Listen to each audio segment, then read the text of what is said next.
تیسرے پارے کی تفسیر کا خلاصہ پیش کیا جا رہا ہے۔ ابتدا میں بتایا گیا تلک الرسل فضلنا بعضهم علی بعض، دنیا میں جتنے بھی رسول آئے ہیں بعض کو بعض پر اللہ نے فضیلت دی ہے، لیکن یہ بات ذہن نشین رہے کہ یہ جو فضیلت ہے یہ جزوی فضیلت ہے، جی کلی فضیلت صرف ہمارے نبی جناب محمد رسول اللہ صلی اللہ علیہ وسلم کو حاصل ہے۔ جزوی فضیلت کا مطلب یہ ہے کہ کسی نبی کو کوئی ایسی چیز عطا کی گئی جو دوسرے نبی کو عطا نہیں کی گئی۔ مثلا حضرت آدم علیہ السلام کے بارے میں اللہ نے فرمایا خلقتہ بیدی، میں نے آدم کو اپنے دونوں ہاتھوں سے بنایا ہے۔ ایک بات تو یہ معلوم ہے کہ اللہ کے ہاتھ ہیں اور دو ہاتھ ہیں، لیکن عجیب بات یہ ہے کہ اس کو دونوں ہاتھ دائیں ہیں، بایاں ہاتھ نہیں۔ سب کیفیتیں ہیں، ان کو آپ ایکسپلین نہیں کر سکتے۔ جی جی جی وہ تصورات سے ماورا ہے ہمارا رب۔ جی جی تو میں نے آدم کو اپنے دونوں ہاتھوں سے بنایا ہے۔ پتہ یہ چلا کہ اللہ کے ہاتھ ہیں اور دو ہیں، اور دونوں ہاتھ دائیں ہیں، یمین ہیں۔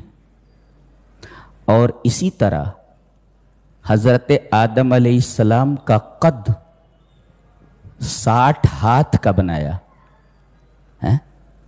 گھٹتے گھٹتے ہم لوگ کتنے چھوٹے ہو گئے، انہی کی اولاد ہے نا۔ 60 ہاتھ کا قد، یہ ان کی خصوصیت ہے، یہ عطیہ ہے۔ حضرت موسیٰ علیہ السلام ہیں، اللہ تعالیٰ نے ان سے جبل طور پر براہ راست کلام فرمایا، یا موسیٰ انی انا اللہ رب العالمین۔ کیسا لگ رہا ہوگا حضرت موسیٰ کو کہ رب ہم کلام ہے۔ بہت بڑا نبی ہے موسیٰ، اور ان کے احسانات بھی ہیں ہمارے اوپر بہت زیادہ۔ وہ 50 کی 5 انہوں نے کروایا ہے، بار بار ہمارے نبی کو بھیج رہے تھے۔ تو اللہ نے ان سے کلام فرمایا، یہ ان کی خصوصیت ہے۔ جی حضرت عیسیٰ علیہ السلام، میڈیکل سائنس اتنی ترقی کرنے کے باوجود بھی اس لیول تک نہیں پہنچی ہے کہ مردوں کو زندہ کر سکے۔ کینسر کا علاج اب تک نہیں ڈھونڈ پائے تو وہ مردوں کو زندہ کر دیتے تھے۔ اللہ، کیا کھا کر آئے ہو وہ بتا دیتے تھے۔ وما تدخرون، تمہارے گھر میں کیا ہے، جمع کر کے کیا ہے، تجوری میں کیا ہے، وہ بھی بتا دیتے تھے۔ پیدائشی اندھے کو اچھا کر دیتے تھے، پیدائشی اندھے کو اچھا کر دیتے تھے، پیدائشی، اور اسی طریقے سے کوڑھی کو اچھا کر دیتے۔ یہ تمام بیماریاں ایسی ہیں جو لا علاج ہیں۔ اللہ تعالیٰ نے ان کو یہ وصف عطا فرمایا تھا جس کے ذریعے وہ ان کاموں کو انجام دیتے تھے۔ اللہ تبارک و تعالیٰ نے یہاں حضرت عیسیٰ کا نام بتایا ہے، ذکر فرمایا ہے، اور ایک جملہ ہے وَرَفَعَ بَعْضَهُمْ دَرَجَاتٍ، ان میں سے بعض کو کئی درجات ہم نے بلند کیا ہے۔ یہ بعض کون ہے؟ نام نہیں بتایا گیا۔ یہ ہمارے نبی جناب محمد رسول اللہ صلی اللہ علیہ وسلم، نام نہیں بتایا گیا لیکن مراد وہی ہیں۔ جیسے سبحان الذی اسری بعبدہ لیلا من المسجد الحرام، پاک ہے وہ ذات جو اپنے بندے کو سیر کرائے اور اس نے آسمان پر بلایا۔ یہ بندہ کون ہے؟ نام نہیں بتایا گیا لیکن مراد جناب محمد رسول اللہ صلی اللہ علیہ وسلم۔ آپ کی فضیلت کے لیے اتنا ہی کافی ہے کہ جتنے انبیاء آئے ان کے جانے پر ان کے معجزات ختم ہو گئے۔ ہمارا نبی واحد وہ نبی ہے کہ اس کے اس دنیا سے جانے کے بعد بھی اس کا معجزہ موجود ہے قرآن حکیم کی شکل میں۔ معجزہ کسے کہتے ہیں؟ جس کا کوئی مقابل نہ ہو، جس کا کوئی مقابلہ نہ کر سکے۔ تو آپ کے دنیا سے جانے کے بعد بھی وہ معجزہ موجود ہے. اور دوسری فضیلت یہ ہے کہ ہر نبی کے بعد کوئی نبی آتا تھا، لیکن آپ کے بعد کوئی نبی آنے والا نہیں ہے. یہ آپ کی خصوصیت ہے، یہ آپ کے درجات ہیں جو اللہ نے آپ کو عطا فرمائے ہیں، جو دیگر نبیوں سے آپ کو ممتاز کرتے ہیں.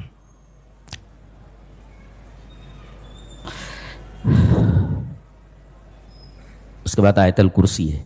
چلیے آیت الکرسی کی تفسیر آج ہم قرآن کی تفسیر قرآن کے ذریعے کرتے ہیں، یعنی تفسیر القرآن بالقرآن. جی یہ ایک حیرت انگیز تفسیر ہوگی. چلیے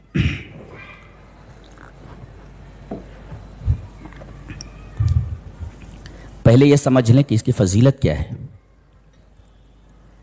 حدیث پاک میں ہے کہ قرآن کی اعظم آیت، سب سے عظیم آیت پورے قرآن حکیم میں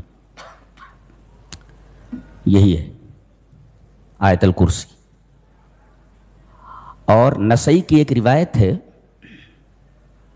نبی اکرم صلی اللہ علیہ وسلم نے ارشاد فرمایا من قرأ آیت الکرسی دبر کل صلاة مکتوبۃ لم یمنعہ من دخول الجنۃ الا ان یموت، رواہ النسائی وقال الالبانی ھذا حدیث صحیح. یہ حدیث صحیح ہے. نبی کریم صلی اللہ علیہ وسلم نے ارشاد فرمایا کہ جو آدمی ہر فرض نماز کے بعد آیت الکرسی پڑھے تو اسے جنت میں داخل کرنے سے کوئی چیز نہیں روک سکتی سوائے موت کے. مرا کہ جنت میں پہنچ گیا. یہ فضیلت ہے اس کی یہ فضیلت بتاتی ہے کہ یہ قرآن کی اعظم آیت ہے، سب سے عظیم الشان آیت، کہ جیسی آیت پورے قرآن حکیم میں موجود نہیں ہے. تو یہ اس کی فضیلت ہے. اس میں 10 جملے ہیں، یعنی there are 10 sentences in it. یہ دے پہلا جملہ جو ہے، پہلا سینٹنس یہ دعویٰ ہے، اور 9 جملے اسی دعوے کی دلیل ہیں. ایک مفسر نے لکھا ہے کہ اس ایک آیت کے اندر اللہ نے اپنی توحید پر 12 دلیلیں دی ہیں. جی اس اعتبار سے بھی یہ آیت کریمہ انتہائی عظیم الشان ہے، اور ایک اعتبار سے اور بھی عظیم الشان ہے کہ اس میں اللہ کے اتنے اسماء اور صفات ہیں کہ جتنے اسماء اور صفات کسی اور آیت میں نہیں ہیں. یوں یہ آیت کریمہ سب سے عظیم الشان آیت کریمہ ہے قرآن حکیم کی. چلیے دیکھتے ہیں. اللہ لا الہ الا ہو، اس ٹکڑے کی تفسیر قرآن کی تفسیر قرآن سے. وَإِلَٰهُكُمْ إِلَٰهٌ وَاحِدٌ، تمہارا معبود ایک ہی معبود ہے. کیا معلوم ہوا کہ فَكُلُّ إِلَٰهٍ مِّن دُونِ اللَّهِ فَهُوَ بَاطِلٌ وَكُلُّ مَا عُبِدَ مِن دُونِ اللَّهِ فَهُوَ إِلَٰهٌ فَهُوَ مَعْبُودٌ بَاطِلٌ، کہ اللہ کے علاوہ جو بھی الہ ہے وہ باطل ہے، اور اللہ کے علاوہ جس بھی الہ کی پرستش کی جائے وہ معبود باطل ہے. وہ خود باطل ہے اور اس کی عبادت بھی باطل ہے. ظاہر ہے کہ ایک ذات باطل ہے سرے سے، تو اس کی جب عبادت کی جائے گی تو اس کی عبادت بھی باطل ہوگی. جی تو قرآن حکیم کی تفسیر قرآن سے. اللہ لا الہ الا ہو وَإِلَٰهُكُمْ إِلَٰهٌ وَاحِدٌ، تمہارا معبود ایک ہی معبود ہے. یہ اس ٹکڑے کی تفسیر قرآن کی تفسیر قرآن سے. الحی القیوم، الحی اس کی تفسیر سورہ فرقان میں ہے. وَتَوَكَّلْ عَلَى الْحَيِّ الَّذِي لَا يَمُوتُ، حی کس کو کہتے ہیں؟ جس کو موت نہ آتی ہو اس کو کہتے ہیں حی. الحی، اللہ تبارک و تعالیٰ کو موت نہیں آتی، موت نہیں آئے گی. تو وَتَوَكَّلْ عَلَى الْحَيِّ الَّذِي لَا يَمُوتُ، یہ سورہ فرقان کی آیت سے الحی کی تفسیر کی گئی. جی القیوم، القیوم، قیوم کا مطلب ہوتا ہے کہ ہر چیز اسی سے قائم ہو اور وہ خود قائم ہو.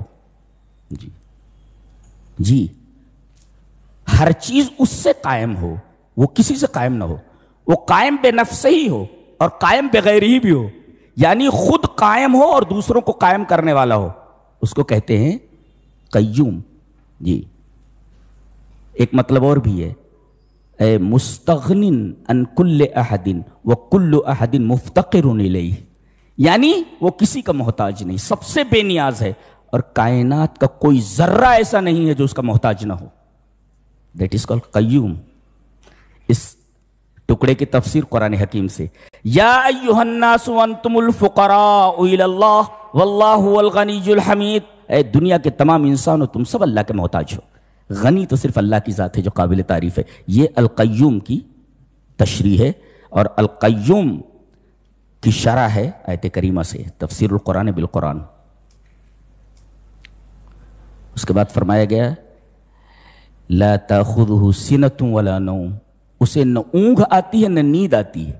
اونگ کا مطلب ہوتا ہے ڈمی لینا، جیسے ڈمی، یہ بھی نہیں آتی اس کو، اور نیند بھی نہیں آتی، اس لیے کہ نعاس یعنی اونگ یہ غفلت کی ابتدا ہے اور نیند غفلت کی انتہا ہے. اللہ تبارک و تعالی غفلت کی ابتدا سے بھی پاک ہے اور غفلت کی انتہا سے بھی پاک ہے. کیوں؟ اس لیے کہ کوئی دعا کر رہا ہو، اس سے کچھ مانگ رہا ہو اور وہ سو رہا ہو تو وہ معبود کیسے ہو سکتا ہے؟ جی معبود کو تو ہمیشہ بیدار رہنا چاہیے نا. ہمارا معبود سوتا نہیں ہے تو عبادت کے لائق تو وہی، جو ڈوب جائے وہ کہاں عبادت کے لائق ہوتا ہے؟ لوگ کفناتے ہیں، دفناتے ہیں، منومن مٹی کے نیچے دبا دیتے ہیں، کہتے ہیں اب بابا دینے والے ہیں. دیکھیے یہ کیا تماشا ہے؟ جو زندہ ہو وہی دیتا ہے، جو مر جائے کہاں دیتا ہے؟ وہ کیسے دے سکتا ہے؟ تو لا تاخذہ سنۃ ولا نوم، وہ غفلت کی ابتدا سے بھی پاک ہے اور غفلت کی انتہا سے. اس ٹکڑے کی تفسیر القرآن بالقرآن سورہ رحمان سے، تفسیر القرآن بالقرآن فی سورۃ الرحمن. کیا؟ یسألہ من فی السماوات والارض کل یوم هو فی شان، کل یوم کل آن هو فی شان، ہر لمحہ ایک کام میں رہتا ہے وہ. جی ہر لمحہ جب وہ ایک کام میں رہتا ہے تو اسے نیند کیسے آ سکتی ہے؟ اسے اونگ کیسے آ سکتی ہے؟ جس کو ہر لمحہ ایک کام کرنا ہو وہ بھلا سو کیسے سکتا ہے؟ اسے اونگ کیسے آ سکتی ہے؟ اس کی تفسیر سورہ رحمان میں کی گئی ہے. یسألہ من فی السماوات، کائنات کے ہر شے اس سے مانگ رہی ہے اور سو جائے تو کل یوم هو فی شان، کل یوم اے کل وقت اے کل آن، ہر لمحہ وہ ایک کام میں ہے. جب ہر لمحہ وہ ایک کام میں ہے تو اسے اونگ کیسے آ سکتی ہے؟ سوال کرنے والا در کے اوپر کھڑا ہوا ہے اور یہ سو رہا ہے، هذا لا يمكن. لا تاخذہ سنۃ ولا نوم، اس ٹکڑے کی تفسیر قرآن سے، تفسیر القرآن بالقرآن. لہ ما فی السماوات وما فی الارض، کائنات میں جتنی چیزیں ہیں، آسمانوں، ایک نکتہ بتانے جا رہا ہوں، بہت غور سے سنو، متوجہ ہو. عام طور پر ایسا اللہ فرماتا ہے کہ یہ آسمان یہ میں نے بنایا ہے، یہ میری ملکیت ہے، 7 زمینیں میں نے بنائی ہیں، یہ میری ملکیت ہے. لیکن یہاں چونکہ یہ آیت کریمہ بڑی عجیب ہے، ایک عجیب بات کہی گئی ہے. پہلے میں تمہید باندھ لوں کہ ایسا ہوتا ہے، ان شخصا قد یکون یملک بیتا ولا یملک الاثاث، ایک آدمی ایک گھر کا مالک ہوتا ہے، گھر خرید لیا، لیکن فرنیچر لا یملک الاثاث، فرنیچر کا مالک نہیں ہوتا. یہ ایک مفسر نے مثال دی، مجھے بہت اچھی لگی، پڑھ رہا تھا تفسیر کی ایک بک تو اس میں دیا ہے. کیا لکھتا ہے؟ ان شخصا قد یکون یملک بیتا ولا یملک الاثاث ولا یملک ما فیہ، یعنی ایک آدمی ایک گھر کا مالک ہے، یہ گھر میرا، ٹھیک، لیکن اس میں جو فرنیچر ہے وہ کسی دوسرے کا ہے. اللہ فرما رہا ہے کہ یہ فرنیچر جو ہے یہ پورا ہے، آسمانوں اور زمینوں میں جو کچھ ہے وہ بھی میرا ہے. یہ نہیں کہا کہ آسمان اور زمین میرے، وہ سب سمجھ میں آ جاتا ہے آسمان اور زمین. یہاں چونکہ یہ عجیب آیت ہے لہذا عجیب بات کہی گئی ہے. عام طور پر گھر ایک آدمی کا ہوتا ہے، مگر فرنیچر کسی اور کا ہوتا ہے، اس کا نہیں ہوتا. اللہ فرما رہا ہے وہ جو فرنیچر وغیرہ جتنا ہے وہ سب